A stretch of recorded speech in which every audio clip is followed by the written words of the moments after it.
Zina. Na'udzubillahi min zina. Zina ini termasuk dosa besar. Zina ini bergaulan seorang laki dengan wanita yang bukan muhrimnya. Lebih besar lagi kalau wanita ini muhrimnya. Na'udzubillah min dzalik. Wanita ada hubungan keluarga maupun tidak ada hubungan keluarga belum dihalalkan melalui akad nikah, ijab kabul, berarti hubungan mereka itu zina. Allah Subhanahu wa taala ketika di dalam Al-Quran melarang zina ini, Allah tidak berfirman jangan berzina, tetapi Allah berfirman wala taqrabuz zina, jangan mendekati zina. Karena orang berzina tidak akan mungkin begitu saja langsung jatuh kepada zina. Pasti ada proses awal yang membuat hati kita cenderung kepada zina. Pandangan mata, telinga mendengar, lidah berbicara. Sekarang berbicara lidah kita diwakili oleh WhatsApp. Chat bersama seorang wanita, mungkin ketemu di sosial media, boleh enggak kenalan? Boleh. Ya di situ mulai langkah awal daripada zina. Kalimat, satu kalimat, ini balas, ini kirim, ini balas. Sebentar lagi ada gambar, sebentar lagi ada love, ada sebentar ini ucapan, saya tidak bisa tidur, merindukanmu, kangen samamu, di situlah. Ini langkah-langkah seperti ini mungkin dianggap remeh, kecil, cuman buang waktu, cuman chat, saya tidak ada niat apa-apa. Di situ yang dilarang oleh Allah, jangan mendekati zina.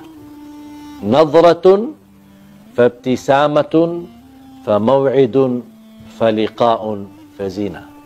Ini prosesnya. Nadratun, pandangan, senyum. Ya pas habis pandangan apa? Senyum kan? Kalau sama-sama suka pasti senyum. Kalau tidak suka, tak mungkin diperhatikan. Tapi ini yang bahaya di sini. Wal ainu tazni wa zinaha an-nadhar. Sebagaimana bersabda Rasulullah, pandangan mata berzina. Mata berzina dan zinanya mata adalah mempandangi sesuatu yang haram. Nadratun fabtisamatun. Langkah awal melihat. Pandangannya menarik. Tertarik, bahkan ada yang sampai melihat terus ikutin. Aduh, cantiknya luar biasa. Di situ sudah mulai bahaya. Habis nadratun, muncul langkah yang kedua. Kalau sudah suka gara-gara pandangan, pasti akan senyum. Pasti akan senyum. Fabtisamatun. Habis senyum, mulai berbicara. Ya. Boleh enggak kenalan? Ini nomor saya. Nama saya. Nama kamu? Kamu kerja di mana? Mulai ngobrol. Awalnya umum. Sedikit demi sedikit, kalau sudah akraban, baru kita.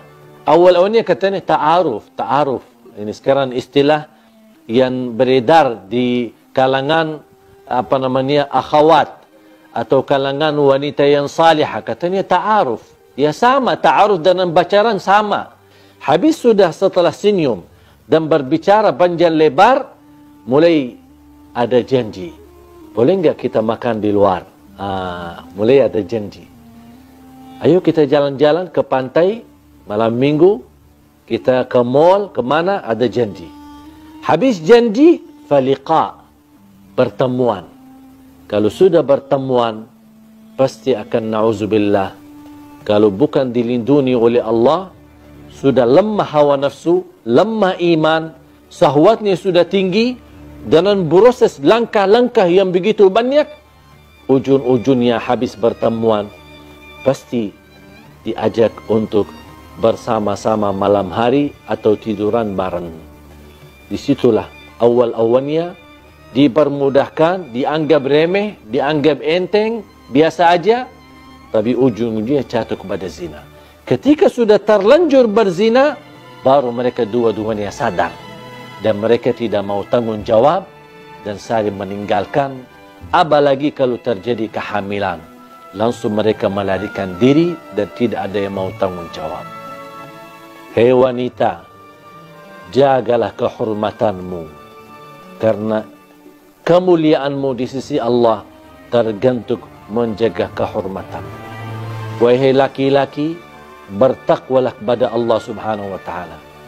Jangan mempengaruhi wanita untuk jatuh cinta, tapi Anda tidak serius terhadap cintaan itu untuk dijaganya dan untuk dipelihara dan untuk dijadikan mendapatkan ridha Allah Subhanahu wa taala. Mudah-mudahan kita semua dilindungi oleh Allah dari perbuatan zina, dari langkah-langkah awalnya sampai ke ujungnya jatuh kepada zina. Semoga kita dijegah diri kita dari perbuatan dosa besar zina. Semua orang dapat diampuni oleh Allah dosanya. Apapun dosa kita.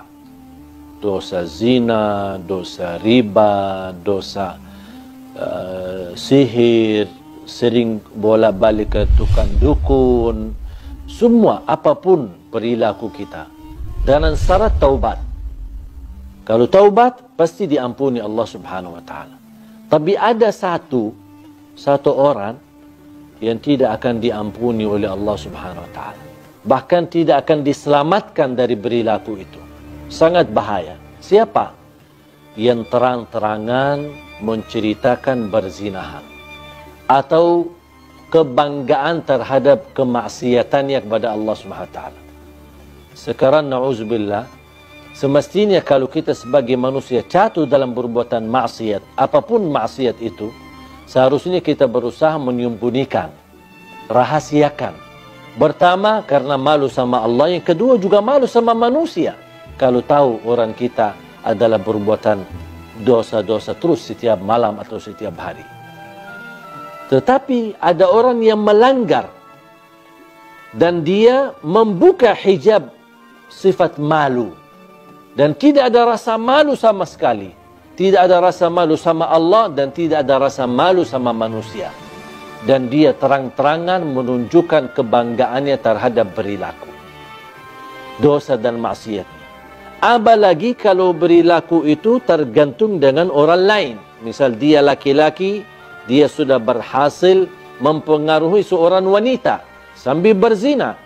Mungkin dia bisa mengambil fotonya, bisa dia pernah shot videonya, kemudian dia sharekan kepada teman-temannya, aku sudah berhasil menggauli dia.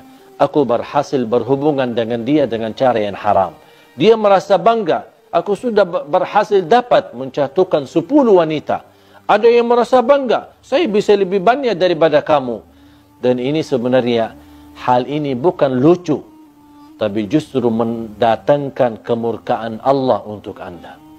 Bisa menghadirkan azab yang tidak dapat di sisi Allah ampunan dosa itu. Rasulullah SAW bersabda, Kullu ibnu Adam mu'afa illa al-mujahirun. Semua orang-orang diselamatkan oleh Allah. Diberikan afiat dari perilaku maksiat dan dosa. Kalau ada tanda keseriusan taubat, pasti diampuni Allah dan kembali kepada jalur yang benar.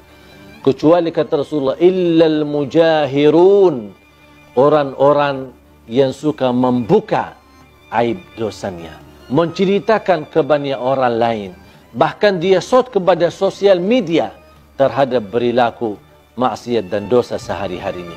Inilah mereka yang dijamin tidak selamat dan dijamin tidak diampuni. Bahkan dijamin tidak akan diterima dan diberikan kemudahan agar dia sadar dan kembali taubat kepada Allah SWT. Hati-hati.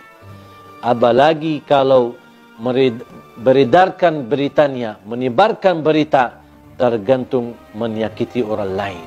Itu sangat bahaya. Dan sebagaimana kita berusaha membuka aib orang lain, ingat akan Allah Subhanahu wa ta'ala buka aib diri kita walaupun kita sembunyi di dalam rumah kita sendiri.